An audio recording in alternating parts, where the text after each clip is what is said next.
মুখ থেকে শোনা ঝরা বাণী, কাজ কর্ম তার হাদিস ও জানি। পছন্দ ভালো লাগা প্রেম নির্ভুল, পছন্দ ভালো লাগা প্রেম নির্ভুল, মৌন সমর্থন হাদিসের ফুল। হাদিসের সেই ফুল বুকে নিয়ে যারা মাতিয়ে তুলেছে আজ পৃথিবীর পাড়া, গে যাই তাদের আজ হাজারো সানা। حدثنا حدثنا حدثنا আসসালামু আলাইকুম ওয়া রাহমাতুল্লাহি ওয়া বারাকাতুহু। বিসমিল্লাহ ওয়াল হামদুলিল্লাহ ওয়াস সালাতু ওয়াস সালামু আলা রাসূলিল্লাহ ওয়া বা'দ। সুপ্রিয় দর্শক শ্রোতা, কাছে দূরে বিশ্ব জুড়ে যে যেখান থেকে আমাদেরকে দেখছেন, আপনাদের প্রত্যেককে জানাচ্ছি আন্তরিক প্রীতি, শুভেচ্ছা ও মোবারকবাদ। শুরু করছি ইলমে হাদিস বিষয়ক দেশের প্রথম Islamic mega reality show BRB নিবেদিত হাদ্দাসানা সিজন 2 এর আজকের অনিন্দ সুন্দর এই আয়োজন। অনুষ্ঠানের title sponsor BRB cable industries, powered by BRB hospitals limited, co sponsor MRS industries limited. প্রিয় দর্শক শ্রোতা, এক এক করে আমরা এই পর্যন্ত 3টি রাউন্ড পেরিয়ে এখন চতুর্থ রাউন্ডে। আজকে এই রাউন্ডের তৃতীয় গ্রুপের প্রতিযোগীরা অংশগ্রহণ করবে আর চলছে 19তম পর্ব। তো এই পর্যায়ে শুরু করা যাক। আলহামদুলিল্লাহ আলহামদুলিল্লাহ আলহামদুলিল্লাহ। প্রিয় দর্শক শ্রোতা, চতুর্থ রাউন্ডেও গ্রুপগুলির নামকরণ করা হয়েছে ভিন্নভাবে। এবারে নামকরণ করা হয়েছে মহান মনীষী, ইসলামের মহান খাদেম, মুহাদ্দিসগণের কালজয়ী গ্রন্থ হাদিস গ্রন্থের নামানুসারে। তারই ধারাবাহিকতায় আজকের এই পর্বের গ্রুপের নামকরণ করা হয়েছে সুনান আত-তিরমিজি নামে। এই পর্যায়ে যে দুইজন প্রতিযোগী আজকের গ্রুপের হয়ে অংশগ্রহণ করতে চলেছে, ডেকে নেব তাদেরকে স্টেজে। স্টেজে আসবেন যশোরের প্রতিভা মাহমুদুল হক। হাদিস তো হিরোই আলোকিত ছবি, মঞ্জিল বলে। আসসালামু আলাইকুম ওয়া রাহমাতুল্লাহি ওয়া বারাকাতুহু। ওয়ালাইকুম আসসালাম ওয়া রাহমাতুল্লাহি ওয়া বারাকাতুহু। ভালো আছেন? আলহামদুলিল্লাহ। এখন তো চতুর্থ রাউন্ড, প্রস্তুত ইনশাআল্লাহ? না, জি ইনশাআল্লাহ। ইনশাআল্লাহ ভালো করা লাগবে। আমরা আরেকজনকে ডেকে নেই। প্রিয় দর্শক শ্রোতা, ডেকে নিচ্ছি পরবর্তী প্রতিযোগীকে। এবারের প্রতিযোগী মুহাইমিনুল ইসলাম আল মুহাইত, পটুয়াখালীর প্রতিভা। গিয়ে যাওগা, পেয়ে যাবে শান্তির সব সমাধান। السلام عليكم ورحمة الله وبركاته. ওয়ালাইকুম আসসালাম ওয়া রাহমাতুল্লাহি ওয়া বারাকাতুহু। সুস্বাগতম জানাচ্ছি আপনাকে আজকের এই পর্বে। ভালো আছেন? الحمد لله. আলহামদুলিল্লাহ। প্রিয় দর্শক শ্রোতা, আমরা ইতোমধ্যে পরিচিত হয়েছি আজকের পর্বে পারফর্ম করতে যাওয়া দুইজন প্রতিভার সাথে।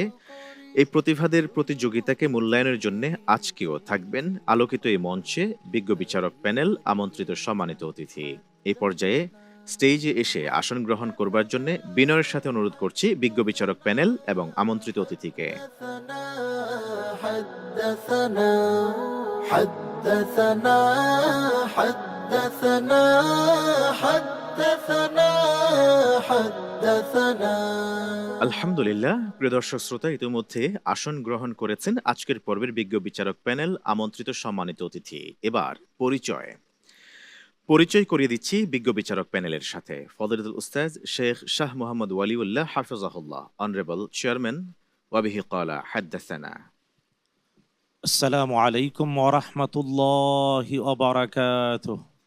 ওয়ালাইকুম আসসালাম ওয়া রাহমাতুল্লাহি ওয়া বারাকাতুহু। ফজলতুল উস্তাজ হাফেজ মাওলানা ডক্টর মোহাম্মদ রফিকুল ইসলাম মাদানী হাফিজাহুল্লাহ, অনারেবল খতিব, উত্তরা কেন্দ্রীয় জামে মসজিদ, ঢাকা। আসসালামু আলাইকুম ওয়া রাহমাতুল্লাহি তাআলা ওয়া বারাকাতুহু। ওয়ালাইকুম আসসালাম ওয়া রাহমাতুল্লাহি তাআলা ওয়া বারাকাতুহু। ফজলতুল উস্তাজ শেখ মাওলানা মুহাদ্দিস মাহমুদুল হাসান হাফিজাহুল্লাহ, সিন্ডিকেট মেম্বার, ইসলামী আরবি বিশ্ববিদ্যালয়, ঢাকা।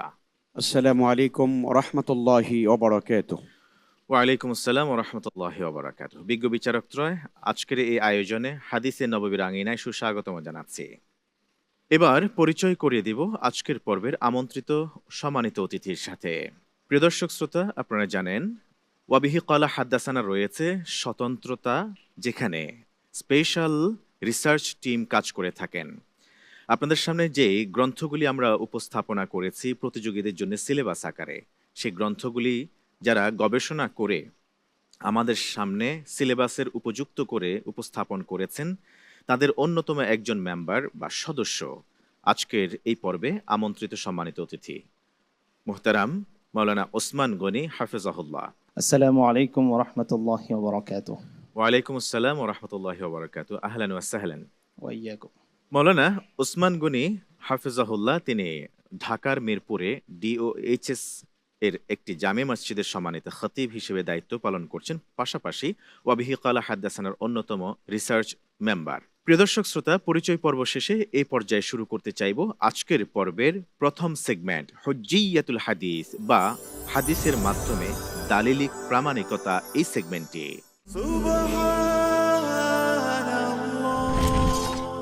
হুজ্জিয়াতুল হাদিস বা হাদিসের মাধ্যমে দালিলিক প্রামাণিকতা, এই সেগমেন্টের প্রতিটি পর্বে থাকে চমৎকার একটি বিষয়, যে বিষয়টির উপরে আলোচনা উপস্থাপন করে থাকেন দুইজন প্রতিযোগী এবং পরবর্তীতে সম্পূরক কথা শুনে থাকে আমাদের বিজ্ঞ আলোচকের কাছ থেকে। প্রিয় দর্শক শ্রোতা, দুইজন প্রতিযোগীর জন্য সময় বেঁধে দেয়া হয় 3 মিনিট করে। এই 3 মিনিট সময়ের মধ্যে প্রমাণ করতে হয় কোরআন এবং হাদিস থেকে ওই বিষয়টির উপরে।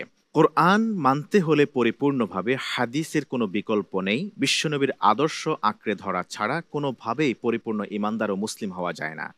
আমরা যেই সকল ইবাদতই করি না কেন, সব ইবাদত করবার জন্য প্রয়োজন কমপক্ষে 2টি জিনিস: 1 নির্দেশিকাময় মহাগ্রন্থ আল কোরআন, 2 ব্যাখ্যা গ্রন্থ হাদিস গ্রন্থ। এই পর্যায়ে আমরা যাব আজকের বিষয়ে। আজকের বিষয় নির্ধারণ করা হয়েছে ইফতারের সময়, কখন শুরু হবে, কখন শেষ হবে, কিভাবে শুরু করতে হয়, কিভাবে ইফতার গ্রহণ করতে হয়, কোন কোন দোয়া পড়তে হয়। এই বিষয়গুলি আমরা কোত্থেকে শিখেছি তাও জানবো আজকের আলোচনার মধ্য দিয়ে। শুরুতে যাব আজকের প্রথম প্রতিযোগী মাহমুদুল হক। মাহমুদুল হক ইসলামী বিশ্ববিদ্যালয় কুষ্টিয়ায় আল হাদিস অ্যান্ড ইসলামিক স্টাডিজ ডিপার্টমেন্টে পড়াশোনা করছে। আমরা মাহমুদুল হক আপনার কাছ থেকে জানতে চাইব ইফতারের সময়সূচি নিয়ে। আপনার সময় 3 মিনিট। আলহামদুলিল্লাহ ওয়াসসালাতু ওয়াসসালামু আলা রাসূলিল্লাহি ওয়া বা'দ। قال الله تعالى أعوذ بالله من الشيطان الرجيم ثم أتموا الصيام إلى الليل। আলোচ্য আয়াতাংশে আল্লাহ পাক রব্বুল আলামিন রোজাদারদেরকে উদ্দেশ্য করে বলছেন যে তোমরা তোমাদের রোজাকে রাতের সমাগম পর্যন্ত পূর্ণ করো। আমরা যদি এই আয়াতের আলোকে আমাদের রোজাগুলো পূর্ণ করতে চাই বা ইফতারির যে সময়টা সেটা যদি আমরা নির্ধারণ করতে চাই, তাহলে এটা কিন্তু আমাদের জন্য যথাসাধ্য কষ্টকর বিষয়। কেননা আল্লাহ পাক রব্বুল আলামিন আয়াতের মধ্যে বিশদভাবে বর্ণনা করেননি যে একজন রোজাদার সে আসলে কোন সময় ইফতার করলে তার রোজাটা পরিপূর্ণ হবে বা সে তার সন্দেহমূলক যে সীমানা, সে সীমানা থেকে বাহিরে থাকবে। এরকম কোনো বিষয় কিন্তু আল্লাহ পাক রব্বুল আলামিন আয়াতের মধ্যে উল্লেখ করেননি, বা পবিত্র কোরআনুল কারীমে অন্য কোথাও এই বিষয়টা আল্লাহ পাক রব্বুল আলামিন স্পষ্টভাবে উল্লেখ করেননি। এখন যদি আমরা এই বিষয়টা একটু জানতে চাই, তাহলে অবশ্যই আমাদেরকে সেই রসুলের বাণীর প্রতি ফিরে যেতে হবে, যার প্রতি আল্লাহ পাক রব্বুল আলামিন এই কোরআন নাজিল করেছেন আর যিনি সবচেয়ে বেশি এই কোরআন সম্পর্কে জানতেন। চলুন আমরা দেখে আসি রাসূলুল্লাহ সাল্লাল্লাহু আলাইহি ওয়াসাল্লামের সুন্নাহ থেকে এই বিষয়টি। আল্লাহর হাবিব সাল্লাল্লাহু আলাইহি ওয়াসাল্লামের অন্যতম প্রিয় সাহাবী হযরত উমর ইবনুল খাত্তাব রাদিয়াল্লাহু তাআলা আনহু থেকে বর্ণিত আছে যে ইদা আকবারাল লাইলু মিন হাহুনা ওয়া আদবারান নাহারু মিন হাহুনা ওয়া গরাবাতিশ শামসু ফাকাদ আফতারাস সাইম। অর্থাৎ যখন পূর্ব দিগন্ত থেকে রাতের আগমন ঘটবে এবং পশ্চিম দিগন্ত দিয়ে দিনের বিদায় ঘটবে এবং সূর্য অস্ত চলে যাবে বা সূর্য অস্তমিত হবে, ঠিক সেই সময় একজন রোজাদার ইফতার করবে। হাদিসাংশে যে আমরা বিষয়টি দেখতে পেলাম যে সূর্য ডুবার যে বিষয়টা, অর্থাৎ সূর্য অস্তমিত হওয়ার যে বিষয়টা, এই বিষয়টা যখন পাওয়া যাবে তার পরবর্তীতে রোজাদার ইফতার করবে। শুধু এতটুকুই নয়, রাসূল আকরাম সাল্লাল্লাহু আলাইহি ওয়াসাল্লাম বিষয়টা আরও বেশি স্পষ্ট করেছেন। যেমন তিনি উল্লেখ করেছেন লা ইয়াজালুন নাসু বিখাইরিন মা আজ্জালুল ফিতরা, অর্থাৎ আমার উম্মতের মধ্যে মানুষেরা ততক্ষণ কল্যাণের উপর থাকবে যতক্ষণ তারা ইফতারকে দ্রুততম সময়ের মধ্যে আদায় করে নেবে। অর্থাৎ সূর্যাস্তের পরেই যতটা সম্ভব দ্রুততার সময়ে ইফতার করে এরপরে নামাজ আদায় করা। কেননা আল্লাহর হাবিব সাল্লাল্লাহু আলাইহি ওয়াসাল্লামের নিকট একবার জিজ্ঞাসা করা হয়েছিল, 2 ব্যক্তির মধ্যে কোন ব্যক্তি উত্তম, যে কিছুটা দেরিতে ইফতার করে এবং মাগরিবের নামাজ কিছুটা দেরিতে আদায় করে, নাকি যে ব্যক্তি কিছুটা দ্রুততার সাথে ইফতার করে মাগরিবের নামাজটাও কাছাকাছি সময়ে আদায় করে? আল্লাহর হাবিব সাল্লাল্লাহু আলাইহি ওয়াসাল্লাম বললেন যে সূর্যাস্তের পরে দ্রুততম সময়ের মধ্যে ইফতার করে মাগরিবের সালাত আদায় করে। সম্মানিত উপস্থিতি, কাজে এখন যদি আমরা পবিত্র কুরআনুল কারীমে আলোকে এই বিষয়টা জানতে চাই, তাহলে কিন্তু আমাদের জন্য একটা সন্দেহমূলক একটা সীমানা রয়ে যাবে। আর এই কারণেই মূলত আয়েশা রাদিয়াল্লাহু তাআলা আনহা বলেছেন যে কানা খুলুকুল কুরআন, অর্থাৎ কোরআন যে নাজিল হয়েছে তার বাস্তব চরিত্রটা রাসূল আকরাম সাল্লাল্লাহু আলাইহি ওয়াসাল্লামের মধ্যে ফুটে উঠেছে। কাজেই পবিত্র কুরআনুল কারীমকে যদি আমরা মানতে চাই তাহলে অবশ্যই যেটা বাস্তব প্রয়োগ যার মধ্যে ঘটেছে তার থেকে যে শিক্ষা আমরা পাবো সেই শিক্ষার আলোকেই কোরআনকে আমাদেরকে মান্য করতে হবে। আল্লাহ পাক রব্বুল আলামিন আমাদেরকে সঠিক বুঝ দান করুন, আমিন। ধন্যবাদ আপনাকে। চমৎকার করে আপনি উপস্থাপন করছিলেন যে ইফতারের সময়টি নিয়ে, কখন শুরু করব, কখন শেষ করব, সন্দেহমূলক সময়টাকে কিভাবে আমরা ডিটেক্ট করব, কিভাবে আমরা সেখান থেকে বাঁচতে পারি এই বিষয়ে। ধন্যবাদ। আমরা এরপরে যাব দ্বিতীয় প্রতিযোগীর কাছে। দ্বিতীয় প্রতিযোগীর কাছে এই বিষয়ে জানতে চাওয়ার আগে আমরা যে বিষয়টি বলতে চাইবো যে অনেক সময় ইফতার কখন স্টার্ট হবে, কখন শুরু করব, এই জন্য আমাদের অনেকেই আজানের দিকে তাকিয়ে থাকি, কখন শুরু করব, কখন শেষ করব, এই জন্য কিন্তু আমরা বিভ্রান্তিতে থাকি। এই বিষয়গুলি মূলত কি কোরআন থেকে জানা যায় কিনা? যারা কোরআনকে অস্বীকার করেন না, বরং হাদিসকে অস্বীকার করেন, তারা কি করে ইফতার গ্রহণ করবেন, এই পদ্ধতিটা কার কাছ থেকে শিখবেন? কারণ কোরআনে কি আদৌ ইফতার সংক্রান্ত বিষয়ে বিস্তারিত আলোচনা এসছে? এই বিষয়ের সমাধানের জন্য যাব এবার আমাদের প্রতিযোগী মুহাইমিনুল ইসলাম আল মুহাইত আপনার কাছে। আপনি নিশ্চয়ই বুঝতে পেরেছেন আজকের সাবজেক্ট কি আর আমরা কি চাচ্ছি। শুরু করুন। نحمده ونصلي على رسوله الكريم أما بعد فأعوذ بالله من الشيطان الرجيم بسم الله الرحمن الرحيم মহান আল্লাহ তাআলা সূরাতুল বাকারাতে ইরশাদ করেন সুম্মা আতিম্মুস সিয়ামা ইলাল লাইল, অর্থাৎ তোমরা রোজাকে রাত পর্যন্ত পূর্ণ করো। এখানে রাত পর্যন্ত আসলে রাতের শুরুর দিক না রাতের মধ্যভাগ না রাতের শেষ ভাগ, এ ব্যাপারে আমরা নিশ্চিত নই। তো ইফতারের সময় আসলে কোনটা সে ব্যাপারে জানতে হলে আমাদেরকে চলে যেতে হবে রাসূল সাল্লাল্লাহু আলাইহি ওয়াসাল্লামের হাদিসের দিকে।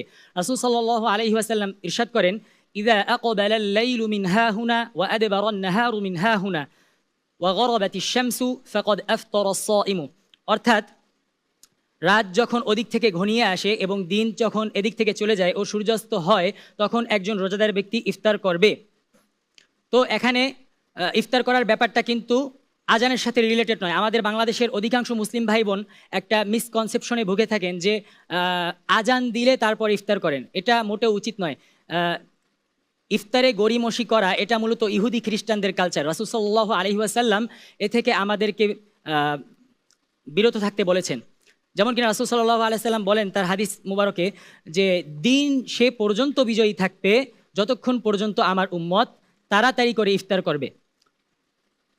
তারপর রোজার ফজিলত সম্পর্কে রাসূল সাল্লাল্লাহু আলাইহি ওয়াসাল্লাম তার হাদিসে বলেন সালাসুন লা তুরাদ্দু দাওয়াতুহুম আল ইমামুল আদিল ওয়াস-সাইমু হিনা ইফতিরু ওয়া দাওয়াতুল মাজলুম, অর্থাৎ এখানে বলা হয়েছে যে তিন ব্যক্তির দোয়া কখনো ফিরিয়ে দেওয়া হয় না।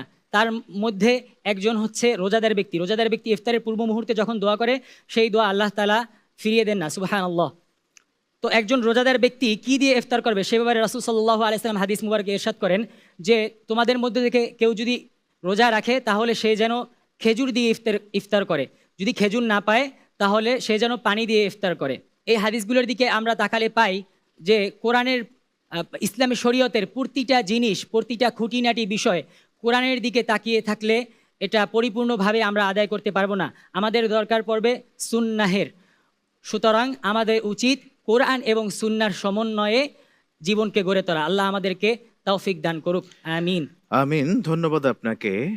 আমরা শুনছিলাম প্রিয় দর্শক শ্রোতা মুহাইমিনুল ইসলাম আল মুহাইতের কাছ থেকে ইফতারের সময় এই বিষয়ের উপরে। মুহাইমিনুল ইসলাম আল মুহাইত ইন্টারন্যাশনাল ইসলামিক ইউনিভার্সিটি চট্টগ্রামের ছাত্র। আমরা এই দুই প্রতিভার আলোচনা কেমন হয়েছে সংক্ষিপ্ত স্বরে জানতে চাইবো আমাদের বিজ্ঞ আলোচক ফজলুল উস্তাদ শেখ শাহ মোহাম্মদ ওয়ালিউল্লাহ হাফিজাল্লাহ আপনার কাছ থেকে। আলহামদুলিল্লাহ, আমাদের দুই প্রতিযোগী চেষ্টা করেছে বোঝানোর জন্যে। তারা একজন যা বলেছে দ্বিতীয়জন তা পরিপূরক করে উপস্থাপন করেছে।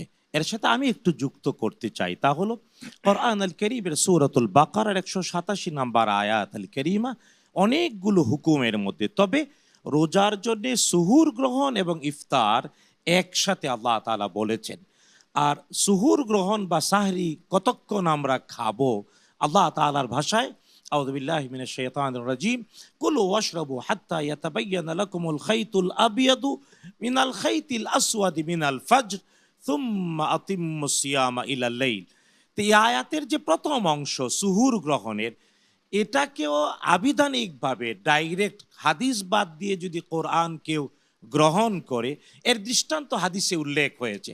আদি ইবনে হাতিম রাদিয়াল্লাহু তাআলা আনহু তিনি বালিশের নিচে কালো সুতা সাদা সুতা রেখেছেন, কিন্তু বাহিরে ফজরের আজান হয়ে গিয়েছে, কালো আর সাদা তো পার্থক্য হয় না, দৌড়ে গেলেন কোরআনের বাস্তব ব্যাখ্যা মুহাম্মদুর রাসূলুল্লাহ সাল্লাল্লাহু তাআলা আলাইহি ওয়াসাল্লামের কাছে। আরব মায়ের সন্তান, আরবি যার মাতৃভাষা, তিনি ডাইরেক্ট কোরআনে আমল করতে গিয়ে বিশ্বনবী সাল্লাল্লাহু আলাইহি ওয়াসাল্লাম হেসে দিলেন, বললেন তোমার বালিশ অনেক বড়, পূবের আকাশ দিয়ে এসেছো।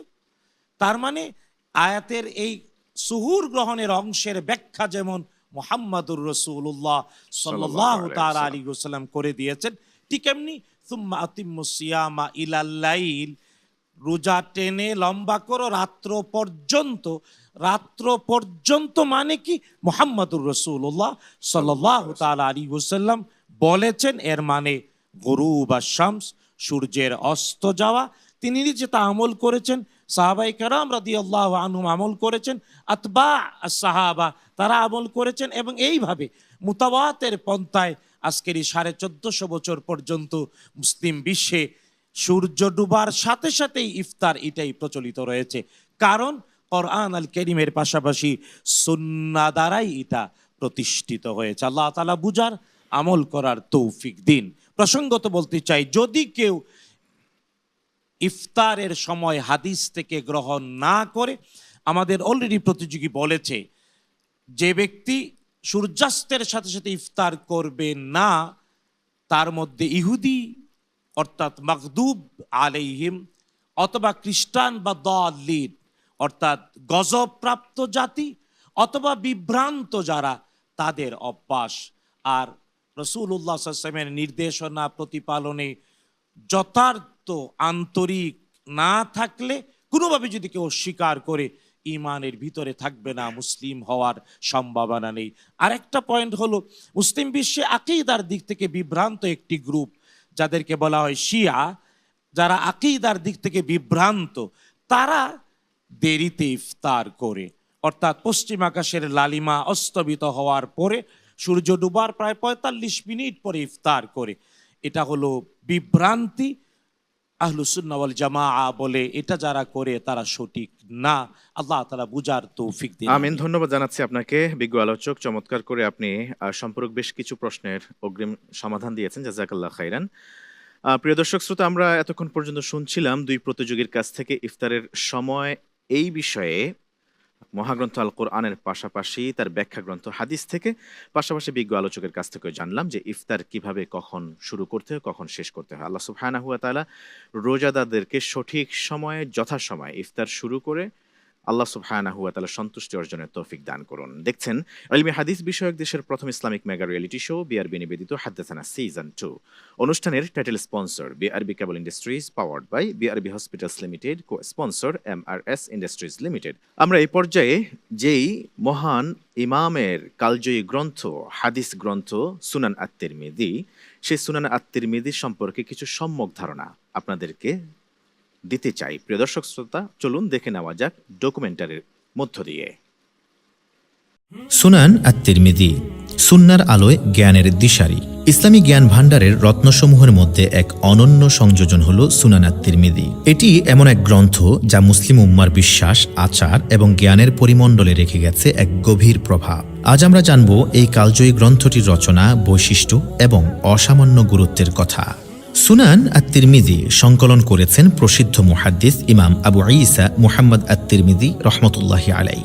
এটি ৩য় শতাব্দীর মাঝামাঝি সময়ে হিজরি ২৫৫ সালের দিকে সংকলিত হয়। এই গ্রন্থটি সংকলনের জন্য তিনি ভ্রমণ করেছেন বহু স্থানে, সাক্ষাৎ করেছেন প্রখ্যাত মুহাদ্দিসগণের সঙ্গে এবং নিরলস পরিশ্রম করেছেন প্রামাণ্য হাদিসগুলো একত্রিত করতে।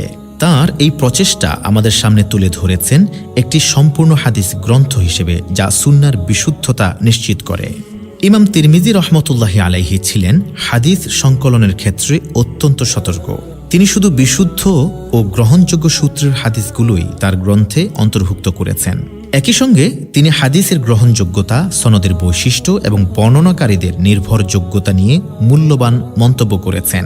এই বৈশিষ্ট্য গ্রন্থটিকে অন্যদের থেকে সম্পূর্ণ আলাদা করেছে। সুনান আত-তিরমিজি একটি বিশেষ ধরনের হাদিস গ্রন্থ যা ফিকহের প্রয়োজনীয় বিষয়গুলোকে কেন্দ্র করে রচিত। এর প্রতিটি অধ্যায় একটি নির্দিষ্ট বিষয়ের হাদিস উপস্থাপন করে।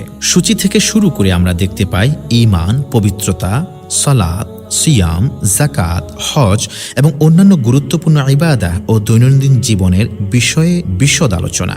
ইমাম তিরমিজি রহমতুল্লাহি আলাইহ তার গ্রন্থে হাদিসগুলো সুশৃঙ্খলভাবে শ্রেণীবদ্ধ করেছেন এবং কখনো কখনো ফিকহি মতবিরোধ নিয়ে আলোচনাও করেছেন, যা শিক্ষার্থীদের জন্য অত্যন্ত সহায়ক। সুনান আত-তিরমিজি এর উপর রচিত হয়েছে অসংখ্য ব্যাখ্যা গ্রন্থ। এর মধ্যে উল্লেখযোগ্য হল ইমাম ইবনুল আরাবি রহমতুল্লাহি আলাইহের আরিদাতুল আহওয়াজি এবং ইমাম সুয়ুতি রহমতুল্লাহি আলাইহের তুহফাতুল আহওয়াজি। এই ব্যাখ্যা গ্রন্থগুলো তিরমিজির বক্তব্য এবং হাদিসের প্রেক্ষাপট আরও গভীরভাবে বুঝতে সাহায্য করে। সুনান আত-তিরমিজি ইসলামের 4টি গুরুত্বপূর্ণ সুনান গ্রন্থের অন্যতম। এটি শুধুমাত্র হাদিস গ্রন্থই নয়, বরং একটি শিক্ষামূলক দিকনির্দেশক। মুসলিম সমাজ এই গ্রন্থটি ফিকহ, তাফসির ও আকীদার ক্ষেত্রে যুগান্তকারী ভূমিকা পালন করে চলেছে। বড় বড় অনেক ইমাম সুনান আত-তিরমিজি সম্পর্কে অত্যন্ত গুণবাচক এবং প্রশংসাসূচক মন্তব্য করেছেন। ইমাম নববী রহমতুল্লাহি আলাইহি বলেন, এই গ্রন্থটি ইসলামের হাদিস শাস্ত্রের অন্যতম গুরুত্বপূর্ণ সংকলন। অন্যদিকে ইমাম ইবনু হাজার আল আসকালানী রহমতুল্লাহি আলাইহি বলেন, তিরমিজি ছিলেন একজন অসাধারণ মুহাদ্দিস। তার গ্রন্থটি শিক্ষার্থীদের জন্য একটি মহাসম্পদ। অতএব সুনান আত-তিরমিজি কেবল একটি গ্রন্থই নয়, এটি একটি অমূল্য ঐতিহ্য। ইমাম তিরমিজি রহমতুল্লাহি আলাইহির সতর্কতা, পরিশ্রম এবং জ্ঞানের গভীরতা এই গ্রন্থকে কালজয়ী করেছে। এটি আমাদের জন্য একটি শিক্ষার আলো, যা সুন্নাহর পথে আমাদের চলার দিশা দেখায়। আলহামদুলিল্লাহ, আমরা পরিচিত হয়েছি সুনান আত-তিরমিজি হাদিসের কালজয়ী এই গ্রন্থের সাথে। আল্লাহ সুবহানাহু ওয়া তাআলা এই গ্রন্থের সবকটি বিষয়ের উপরে, হাদিসের উপরে আমাদেরকে সাধ্যমতো আমল করার তৌফিক দান করুন এবং এই গ্রন্থটিকে আমাদের পাথর হিসেবে আল্লাহ তাআলা কবুল করুন। এর বিনিময়ে আল্লাহ তাআলা লেখক ইমাম তিরমিজি রহমতুল্লাহি আলাইহিকে জান্নাতুল ফিরদাউসের আলা মাকাম নসিব করুন। রব্বে কারীমের কাছে এই দোয়া করে প্রিয় দর্শক শ্রোতা, এবার চলে যাচ্ছি পরবর্তী সেগমেন্টে। এবারের সেগমেন্ট হিফজুল হাদিস। ওয়াবিহি ক্বালা হাদ্দাসানা প্রকাশন থেকে প্রকাশিত হাদিসের গ্রন্থ, সংকলিত গ্রন্থ হাদিসে কুদসি, যেখানে স্থান পেয়েছে 170টি হাদিস। এবার দ্বিতীয় আসরে সিলেবাসভুক্ত করা হয়েছে শেষের দিক থেকে 100টি হাদিস। এবার চলছে চতুর্থ রাউন্ড। এই রাউন্ডটির নামকরণ করা হয়েছে মতনে যতনে হাদিস পড়ো এই রাউন্ড। বিজ্ঞ বিচারক দুইজন প্রতিযোগীকে 2টি প্রশ্ন করবেন। হাদিসের মাঝখান থেকে, শুরু থেকে কিংবা শেষ থেকে 2-1টি শব্দ কিংবা একটি লাইন বলে দিবেন। রাবের নাম থেকে শুরু করবেন পড়া প্রতিযোগীরা এবং শেষ করবেন। শেষে কোন গ্রন্থে উৎকলিত হয়েছে এই হাদিসখানা তা উল্লেখ করবেন, পাশাপাশি বাংলায় তর্জমাও উপস্থাপন করবেন। এবার প্রথম প্রতিযোগী মাহমুদুল হকের কাছে যাব। প্রশ্ন করবেন ফজলাতুল উস্তাজ ডক্টর হাফেজ মৌলানা রফিকুল ইসলাম মাদানী হাফিজাহুল্লাহ। قال أول من يدخل الجنة من خلق الله الفقراء المهاجرون الذين تصد بهم الثغور. عن عبد الله بن عمرو بن العاص رضي الله تعالى عنه عن رسول الله صلى الله عليه وسلم أنه قال هل تدرون أول من يدخل الجنة من خلق الله؟ قالوا الله ورسوله أعلم. قال أول من يدخل الجنة من خلق الله الفقراء المهاجرون الذين تسد بهم الثغور ويتقى بهم المكاره ويموت أحدهم وحاجته في صدره لا يستطيع لها قضاء. قال فيقول الله عز وجل لمن يشاء من ملائكته ائتوهم فحيوهم فتقول الملائكة نحن سكان سمائك وخيرتك من خلقك أفتأمرنا أن نأتي هؤلاء فنسلم عليهم؟ قال إنهم كانوا عبادا يعبدوني لا يشركون بي شيئا الذين تسد بهم الثغور ويتقى بهم المكاره ويموت أحدهم وحاجته في صدره لا يستطيع لها قضاء. قال فتأتيهم الملائكة عند ذلك فيدخلون عليهم من كل باب سلام عليكم بما صبرتم فنعم عقبى الدار. রাওয়াহু আহমদ ফি মুসনাদিহি। আলোচ্য হাদিসটি আব্দুল্লাহ ইবনে আমর ইবনুল আস থেকে বর্ণিত হয়েছে। তিনি বলেন যে রাসূল আকরাম সাল্লাল্লাহু আলাইহি ওয়াসাল্লাম সাহাবাদেরকে জিজ্ঞাসা করলেন যে তোমরা কি জানো যে কিয়ামতের দিন সর্বপ্রথম আল্লাহ সৃষ্টির মধ্যে থেকে কারা জান্নাতে প্রবেশ করবে? সাহাবা একরাম তখন বললেন যে আল্লাহ এবং তার রসুলই এ বিষয়ে ভালো জানেন। রসুল আকরাম সাল্লাল্লাহু আলাইহি ওয়াসাল্লাম তখন বললেন যে জান্নাতে প্রবেশ করবে সর্বপ্রথম দরিদ্র মুহাজিরদের শ্রেণী, যাদেরকে সীমান্তের ঝুঁকিপূর্ণ স্থানে পাহারায় নিযুক্ত করা হতো, যাদেরকে ঢাল হিসেবে ব্যবহার করে বিপদ আপদ প্রতিহত করা হতো। এমনকি তাদের অনেককে মৃত্যুবরণ করতো এই অবস্থায় যে তাদের অনেক অপূর্ণ ইচ্ছা আকাঙ্ক্ষা তাদের অন্তরে রয়ে গেছে। আল্লাহ পাক রব্বুল আলামিন কিয়ামতের দিন তার ফেরেশতাদেরকে বলবেন যে তোমরা যাও, তাদেরকে অভিবাদন জানাও। তখন ফেরেশতা বলবেন যে আপনি আমাদেরকে নির্দেশ দিচ্ছেন, অথচ আমরা তো আপনার আসমানের অধিবাসী, সর্বশ্রেষ্ঠ সৃষ্টি আপনার। আপনি আমাদেরকে নির্দেশ দিচ্ছেন যে আমরা তাদের কাছে যাব, তাদেরকে অভিবাদন জানাবো, স্বাগতম জানাবো। তখন আল্লাহ পাক রব্বুল আলামিন বলেন যে তারা তো আমার এমন বান্দা, তারা আমার কোনো সাধারণ বান্দা নয়, তারা আমার ইবাদত করেছে, আমার সাথে শিরিক করে নাই, তাদেরকে দিয়ে বিপদ আপদ প্রতিহত করা হয়েছে, তাদেরকে ঢাল হিসেবে ব্যবহার করা হয়েছে। তখন ফেরেশতাগণ জান্নাতের প্রত্যেকটি দরজা দিয়ে প্রবেশ করবেন এবং তাদেরকে বলবেন যে তোমাদের উপর শান্তি বর্ষিত হোক, তোমরা ধৈর্য ধারণ করেছো। আর এটাই হচ্ছে জান্নাতের উত্তম প্রতিদান। আলোচ্য হাদিসটি ইমাম আহমদ ইবনে হাম্বল রাহিমাহুল্লাহ তার মুসনাদ গ্রন্থে বর্ণনা করেছেন। বিজ্ঞ বিচারক। মাশাল্লাহ, আলহামদুলিল্লাহ। আমি তন্ন হয়ে শুনছিলাম তার হাদিস পাঠ এবং তার হাদিসের যেই তর্জমা এবং অনুবাদ। মাশাল্লাহ, একজন হাদিসের উপর অত্যন্ত বিদগ্ধ, পারদর্শী এবং হাদিসের একজন যথেষ্ট যত্নবান ছাত্র অথবা আলেম হলেই কেবল এটি সম্ভব। তার পাঠ থেকে এবং তার অনুবাদ থেকে আমরা বিচারক হয়েও আমরা কিন্তু যথেষ্ট অনেক কিছু শিখছি। শুধু দোয়া করছি যারা এই উদ্যোগ গ্রহণ করেছেন, আল্লাহ সুবহানাহু ওয়া তাআলা তাদের উদ্যোগকে কবুল করুন এবং এই উদ্যোগকে আল্লাহ সুবহানাহু ওয়া তাআলা আরও বেশি বেগবান করুন।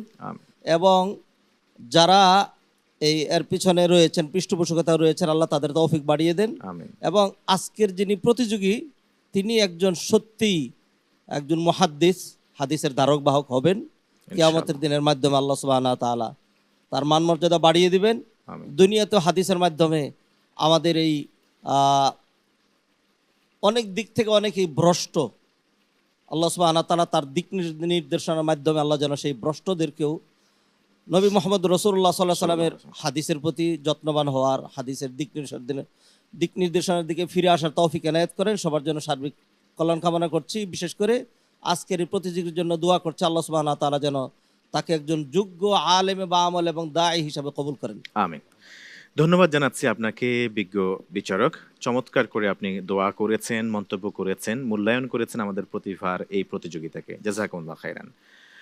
প্রিয় দর্শক শ্রোতা, আমাদের যুদ্ধ বিগ্রহের সময় কিংবা সীমান্তে যাহারা পাহারা দেন তাদেরকে অনেক সময় আধুনিক ভাষায় বলা হয় ক্যানন ফোডার। তাদেরকে কামানের খাদ্য হিসেবে ব্যবহার করা হয়। হাদিসে বলা হয়েছে ঢাল হিসেবে ব্যবহার করা হয়। তাদের জীবনের কোনো মূল্যই যেন নাই, কিন্তু তাদের জীবন রব্বে কারিমের কাছে মহামূল্যের। এই জন্য আল্লাহ তাআলার নিকটস্থ ফেরেশতাদেরকে দিয়ে তাদেরকে ইস্তিকবাল জানানো হয়। আল্লাহ তাআলা এই পর্যন্ত আমাদের বাংলাদেশের সীমান্ত রক্ষায় এবং দেশের এই স্বাধীনতায় পরবর্তীতে 24-এর গণ অভ্যুত্থানে যারা শহীদ হয়েছেন, প্রথম সারিতে যারা জীবন দিয়েছেন, সবাইকে আল্লাহ তাআলা জান্নাতুল ফেরদাউস নসিব করুন। আমরা এই পর্যায়ে যাচ্ছি পরবর্তী প্রতিযোগীর কাছে। পরবর্তী প্রতিযোগী ইন্টারন্যাশনাল ইসলামিক ইউনিভার্সিটি চট্টগ্রামের ছাত্র মুহাইমিনুল ইসলাম আল মুহিত। প্রস্তুত আপনি? ইনশাআল্লাহ। আপনাকে প্রশ্ন করবেন ফজলতুল উস্তাদ শেখ মুহাদ্দিস মাহমুদুল হাসান হাফিজাহুল্লাহ। আমরা তাহলে শুরু করতে চাই। আমি হাদিসের একটু ছোট্ট ইবারাত পড়ব, আপনি বাকিটা পূরণ করে তর্জমা করবেন। আজিবা রব্বুনা আযযা ওয়া জাল্লা মিন রাজুলাইন عن عبد الله بن مسعود عن النبي صلى الله عليه وسلم قال: عجب ربنا عز وجل من رجلين، رجل ثار عن وطائه ولحافه من بين أهله وحيه إلى صلاته، فيقول ربنا: أيا ملائكتي انظروا إلى عبدي ثار من فراشه وبطائه ومن بين حيه وأهله إلى صلاته رغبة فيما عندي وشفقة مما عندي، ورجل غزا في سبيل الله عز وجل فانهزموا فعلم ما عليه من الفرور وما له في الرجوع فرجع حتى أهريق دمه رغبة فيما عندي وشفقة مما عندي، فيقول الله عز وجل لملائكته انظروا إلى عبدي رجع رغبة فيما عندي ورهبة مما عندي حتى أهريق دمه، رواه أحمد। হযরত আব্দুল্লাহ ইবনে মাসউদ রাদিয়াল্লাহু তাআলা আনহু হতে বর্ণিত, তিনি বলেন আল্লাহ তাআলা দুই ব্যক্তিকে দেখে আশ্চর্যান্বিত হয়ে যান। তার প্রথম ব্যক্তি হলো যে ব্যক্তি শীতের রাতে লেপ কম্বল বালিশের আরাম এগুলো ছেড়ে দিয়ে এবং তার পরিজন তার প্রিয়জনদেরকে ছেড়ে দিয়ে সলাতের জন্য দাঁড়িয়ে যায়, শুধুমাত্র আমার কাছে যা প্রতিদান আছে তা পাবার আশায় এবং আমার যে শাস্তি আছে তা থেকে বাঁচার আশায়। অতঃপর তিনি তার ফেরেশতাদেরকে বলেন যে, হে ফেরেশতারা, আমার বান্দাদেরকে তুমি দেখো, সে শুধুমাত্র আমার কাছে যা আছে তা পাবার আশায় এবং আমার কাছে যে শাস্তি রয়েছে তা থেকে বাঁচার আশায় সে তার পরিজনদের থেকে উঠে সালাতে দাঁড়িয়ে গেল। আরেকজন ব্যক্তি হলো ওই ব্যক্তি যে যুদ্ধে অংশগ্রহণ করেছে এবং যখন কিনা যুদ্ধের ময়দানে সে পরাজিত হতে চলেছে তখন তার মাথায় আছে যে এখন যদি আমি পরাজিত হয়ে ফিরে যাই তাহলে যুদ্ধ থেকে পলায়ন করা হারাম, সেহেতু আল্লাহ তাআলা আমাকে পাকড়াও করবেন। এই পাকড়াওয়ের ভয়ে সে যুদ্ধ থেকে না পালিয়ে যুদ্ধে অংশগ্রহণ করে তার রক্তকে ইসলামের জন্য বিলিয়ে দেয়। তো আল্লাহ তাআলা এটা দেখে ফেরেশতাদেরকে বলেন, দেখো হে আমার ফেরেশতারা, এই আমার বান্দা সে আমার জন্য আমার কাছে যা আছে, যেই প্রতিদান আছে, যে জান্নাতে প্রতিদান আছে সেটা পাবার আশায় এবং আমার কাছে যে শাস্তি রয়েছে তার ভয়ে সে তার নিজের রক্তকে বিলিয়ে দিল। ইমাম আহমদ তার মুস্তাদে এটি স্থান দিয়েছেন। খুব সুন্দরভাবে বললেন মুহাইমিনুল ইসলাম আল মুহিত। এই আয়াতে কারিমার মধ্যে আমাদের দর্শক শ্রোতা সবার জন্য শিক্ষা আছে। আল্লাহর দিন আল্লাহর জমিনে আজও পৃথিবীতে কায়েম হয়নি। পৃথিবীর দিকে দিকে জনপদে জনপদে আজ মানুষ নিপীড়িত নির্যাতিত, মজলুম, মানবতার পক্ষে প্যালেস্টাইনের মুসলিম ভাইদের জন্য আমরা কিছুই করতে পারিনি। আল্লাহ তাআলা বলছেন, ওয়ামা লাকুম লা তুকাতিলুনা ফি সাবিলিল্লাহ ওয়াল মুস্তাদআফিনা মিনার রিজালি ওয়ান নিসাই ওয়াল ওয়িলদান আল্লাযীনা ইয়াকুলুনা রাব্বানা আখরিজনা মিন হাযিহিল ক্বরিয়াতিয যালিমি আহলুহা ওয়াজআল লানা মিন লাদুনকা ওয়ালিয়্যা ওয়াজআল লানা মিন লাদুনকা নাসীরা। পৃথিবীর এই যখন অবস্থা, সেই সময় আমাদের গোটা দুনিয়ার মুসলমানদের উচিত আল্লাহর জমিনে আল্লাহর দ্বীনকে বিজয়ী আদর্শ হিসেবে প্রতিষ্ঠিত করবার জন্য জিহাদের চেতনায় উজ্জীবিত হয়ে আল্লাহর দ্বীনের জন্য অংশগ্রহণ করা। আল্লাহ তাআলা আমাদের সবাইকে সে তৌফিক দান করেন। আমিন। ধন্যবাদ আপনাকে। চমৎকার করে বলছিলেন আল্লাহর রাস্তায় শহীদদের মর্যাদার বিষয়ে। আল্লাহ তাআলা আমাদেরকে সেই সব শুহাদাদের অন্তর্ভুক্ত করুন, আমাদের দ্বীনের জন্য, দেশের জন্য আমাদের বুকের তাজা রক্ত ঢেলে দেওয়ার সেই যোগ্যতা আল্লাহ তাআলা আমাদের জন্য কবুল করুন। ধন্যবাদ বিজ্ঞ বিচারক, আর ধন্যবাদ আপনাকেও প্রতিযোগী মুহাইমিনুল ইসলাম আল মুহিত। চমৎকার করে আপনি হাদিস এবং তার অর্থ প্রাঞ্জল ভাষায় উপস্থাপন করেছেন। আমরা যাব আমন্ত্রিত সম্মানিত অতিথির কাছে। আপনি এই আয়োজনকে প্রথম এবং দ্বিতীয় সেগমেন্ট দেখেছেন, কিভাবে মূল্যায়ন করছেন? আলহামদুলিল্লাহ, আমি আজকের এই অনুষ্ঠানে উপস্থিত হতে পেরে নিজেকে খুবই ভাগ্যবান মনে করছি। বাংলাদেশের মিডিয়া জগতে বিশেষ করে রমাদান কেন্দ্রিক যে সমস্ত অনুষ্ঠানগুলো হয়ে থাকে, হাদিস নিয়ে রিয়েলিটি শো এটাই প্রথম, এবং এর মধ্যে এমন কিছু বৈশিষ্ট্য রয়েছে যেটা আমরা ইতিপূর্বে অন্য কোনো অনুষ্ঠানে দেখিনি। সাথে সাথে আলহামদুলিল্লাহ দেশের বিভিন্ন নাম করার প্রতিষ্ঠান থেকে মেধাবী প্রতিভা যারা আছেন তারা এখানে এসে এতটা সুন্দরভাবে তাদের প্রতিভাগুলোর বিকাশ ঘটাচ্ছেন। আমি আসলেই ওনাদের পারফরমেন্স দেখে আলোড়িত।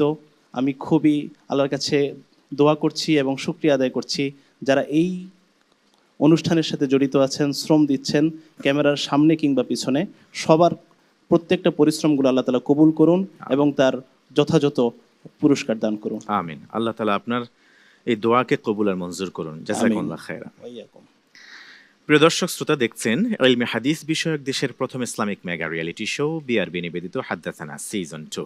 অনুষ্ঠানের title sponsor BRB cable industries, powered by BRB hospitals limited, co sponsor MRS industries limited. প্রিয় দর্শক শ্রোতা, এই সেগমেন্টের শুরুতেই এবার জেনে নেব জনতার জিজ্ঞাসা। চলুন জেনে নেওয়া যাক আজকে জনতার জিজ্ঞাসা হাদ্দাসানা পরিবারের কাছে কি আছে। আসসালামু আলাইকুম ওয়া রাহমাতুল্লাহ। হাদ্দাসানার নিকট আমার এই প্রশ্নটা যে মসজিদে অনেক সময় দেখা গেল আমরা নামাজ পড়তে পারতেছি না, যে আজান দিচ্ছে অত কোনো একটা কাজে কোনো কারণে আমি মসজিদে জামাত ধরতে পারতেছি না, অনেক কারণেই আমাদের মিসিং হয়। তো সেটার জন্য বাসায় পড়ে হক আদায় হবে কিনা পরিপূর্ণ, এটাই হচ্ছে আমার প্রশ্ন। চমৎকার একটি প্রশ্ন আমরা পেয়েছি। জামাত সহকারে সালাত আদায় করা এটা ওয়াজিব, এটা আমরা জানি, কিন্তু কারণ বশত যদি জামাতে অংশগ্রহণ করতে না পেরে বাসায় একাকী আদায় করা হয়, হক আদায় হয় কিনা জামাতের? সংশ্লিষ্ট বিষয়ের জবাবের জন্য যাব ফদলাতুল শেখ শাহ মোহাম্মদ ওয়ালিউল্লাহ হাফিজুল্লাহ আপনার কাছে। আসলে সালাত রাসূলুল্লাহ সাল্লাল্লাহু তাআলা আলাইহি ওয়াসাল্লাম যেভাবে শিখিয়েছেন জামাতবদ্ধ হয়ে আদায় করা, আর এই জন্য মসজিদ হলো সর্বশ্রেষ্ঠ এবং সর্বোত্তম ব্যবস্থাপনা। কিন্তু যদি কেউ মসজিদে যেতে না পারেন, পৃথিবীর যে কোনো জায়গায় তিনি ফরজটা জামাতের সাথে আদায় করবেন, তাহলে মসজিদের হকটা আদায় হলো না, কিন্তু সালাতের একামতটা হলো, আকিমুস সালার আদেশটা পূর্ণ হলো। আর এই ক্ষেত্রে ঘরে ব্যক্তি জামাতে পড়বেন নিজের পরিবারের সদস্যদেরকে নিয়ে, কারণ রাসূলুল্লাহ সাল্লাল্লাহু তাআলা আলাইহি ওয়াসাল্লাম ইরশাদ করেছেন, অতীতের সকল উম্মতের উপরে তিনটি জিনিসে আমাদের শ্রেষ্ঠত্ব। এক নাম্বার, পৃথিবীর সবটাই আমাদের জন্য সেজদার জায়গা, তিন জায়গা ছাড়া। একটা হলো বাথরুম, একটা হলো কবর, আর একটা হলো গরু গাদার আস্তাবল। এছাড়া যে কোনো জায়গায় জামাতবদ্ধ হয়ে নামাজ আদায় করা যায়। দুই নাম্বার, আমাদের শ্রেষ্ঠত্ব হলো আমাদের সফ করে দাঁড়ানোর ব্যবস্থা। সালাতে বিশ্বনবী সাল্লাল্লাহু আলাইহি ওয়াসাল্লাম শিখিয়েছেন ফেরেশতাদের মতো সফবদ্ধ হয়ে আমরা দাঁড়াই। আর তৃতীয়, আমরা যদি পানি না পাই তাহলে পবিত্র হওয়ার জন্যে পবিত্র মাটি বা মাটি জাতীয় জিনিসকে আমাদের জন্য পবিত্রতার মাধ্যম করে দেয়া হয়েছে, যেটা অতীতে কাউকে দেয়া হয় নাই। সুতরাং এই প্রশ্নের জবাবে বলবো, মসজিদের জামাত যদি মিস হয়, যেখানেই আমরা ফরজ আদায় করব জামাতের সাথে করব। এটাই হলো বিশ্বনবী সাল্লাল্লাহু আলাইহি ওয়াসাল্লামের আদর্শ, আল্লাহ তাআলার আদেশের বাস্তবায়ন।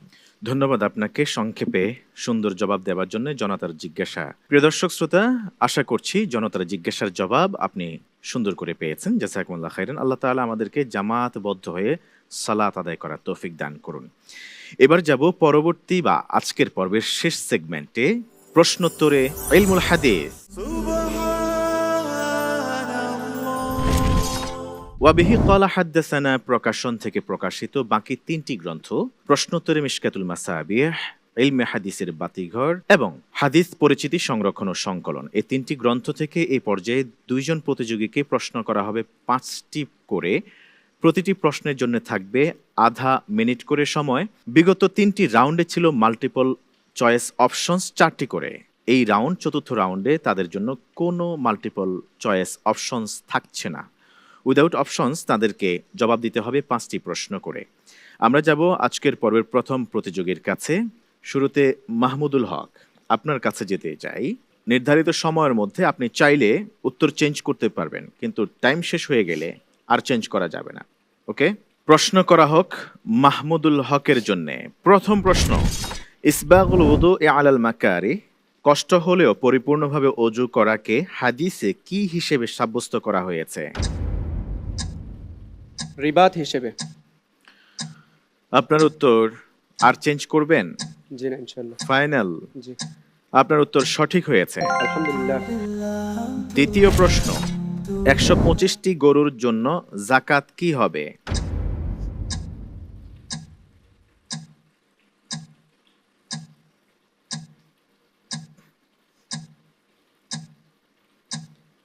তিনটি মুসিন্না।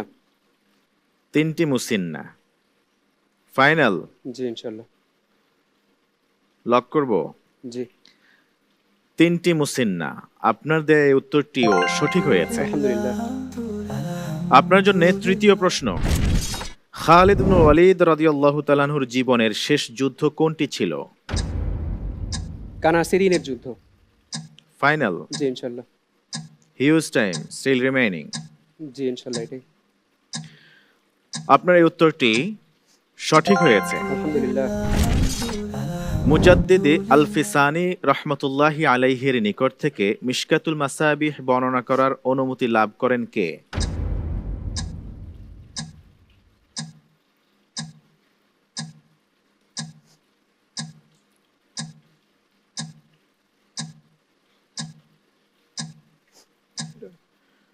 মুজাদ্দিদ আল ফিসানি রহমতুল্লাহি আলাই কার নিকট থেকে মিশকাতুল মাসাবিহ বর্ণনা করার অনুমতি লাভ করেন? ইয়াকুব ইবনে হাসান সাইফি।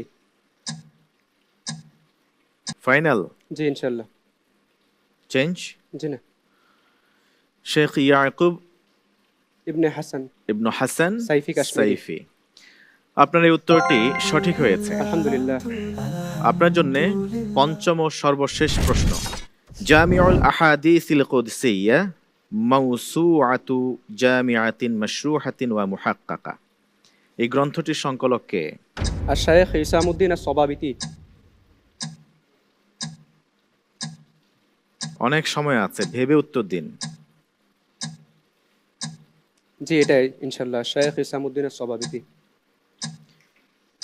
ফাইনাল? জি ইনশাআল্লাহ। আপনার এই উত্তরটি সঠিক হয়েছে। আলহামদুলিল্লাহ। আলহামদুলিল্লাহ। আমরা মাহমুদুল হককে এক এক করে 5টি প্রশ্ন করেছি। কালক্ষেপণ না করে সময় শেষ হবার আগেই 5টি প্রশ্নের যথাযথ ও সঠিক উত্তর দিয়েছেন। জাযাকুমুল্লাহ খায়রান। আলহামদুলিল্লাহ। যাব পরবর্তী প্রতিভা মুহাইমিনুল ইসলাম আল মুহিত। প্রস্তুত? প্রশ্ন করা হোক দ্বিতীয় প্রতিযোগী মুহাইমিনুল ইসলাম আল মুহিতকে। আপনার জন্য প্রথম প্রশ্ন। প্রতি 200 দিরহাম থেকে 5 দিরহাম ও প্রতি 20 মিসকাল স্বর্ণ থেকে অর্ধ মিসকাল জাকাত গ্রহণ করতে হবে, এই নির্দেশনা রাসূলুল্লাহ সাল্লাল্লাহু আলাইহি ওয়াসাল্লাম কার নিকট লিখিয়ে পাঠিয়েছিলেন? মুআজ ইবনে জামাল রাদিয়াল্লাহু তাআলা আনহু। ইনশাআল্লাহ ফিক্সড। ফিক্স। আপনার এই উত্তরটি সঠিক হয়েছে। আলহামদুলিল্লাহ। পরের প্রশ্ন। রাসূলুল্লাহ সাল্লাল্লাহু আলাইহি ওয়াসাল্লাম সাদাকা ও জন্তুর যাকাত সম্পর্কিত বিধিমালা কার নিকট লিখে পাঠিয়েছিলেন? ওমর ইবনে আকসা সুলামি রাদিয়াল্লাহু তাআলা আনহু। ফাইনাল? ইনশাআল্লাহ। ভুল হলে পস্তাবেন না। আল্লাহর হাওলা। আপনার এই উত্তরটি সঠিক হয়েছে। আলহামদুলিল্লাহ। আপনার জন্য তৃতীয় প্রশ্ন। আবু বকর সিদ্দিক রাদিয়াল্লাহু তাআলা আনহু থেকে বর্ণিত সর্বমোট কয়টি হাদিস সহিহ বুখারী ও সহিহ মুসলিমে স্থান পেয়েছে? 18টি। ভাবুন। বুখারীতে 6টি, মুত্তাফাক 6টি, বুখারী 11টি, মুসলিম 1টি। 6 11 1, 6 আর 11 17, 17 আর 1 18।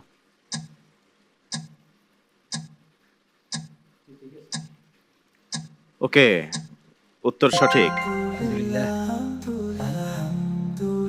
আপনার জন্য চতুর্থ প্রশ্ন। মুজাদ্দিদ আল ফিসানি রহমাতুল্লাহি আলাই কার নিকট থেকে ইমাম সুয়ুতির আল জামিউ সগীর বর্ণনা করার অনুমতি লাভ করেন? শেখ ইয়াকুব সাইফি। আগেরটাই মানে ইয়াকুব আল হাসান সাইফি কাশ্মীরি। ফাইনাল? ইয়াকুব সাইফি। আর বাহালুল বাদশাহ খানির থেকে নিয়েছিলেন সিয়াসিত্তা। উত্তর সঠিক। আলহামদুলিল্লাহ। পঞ্চম প্রশ্ন। আল জাওয়াহিরুস সানিয়াতু ফিল আহাদিসিল কুদসিয়্যা কে সংকলন করেছেন? শেখ মুহাম্মদ হাসান ইবনে আলী ইবনে হুসাইন রাহিমাহুল্লাহ। আমি আবার বলছি, আপনি ভাবুন।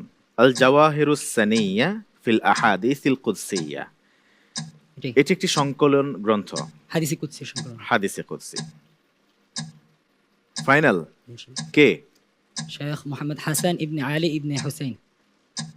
ধন্যবাদ। আপনার এই উত্তরটিও সঠিক হয়েছে। আলহামদুলিল্লাহ। ওয়েল রব্বিল ডান।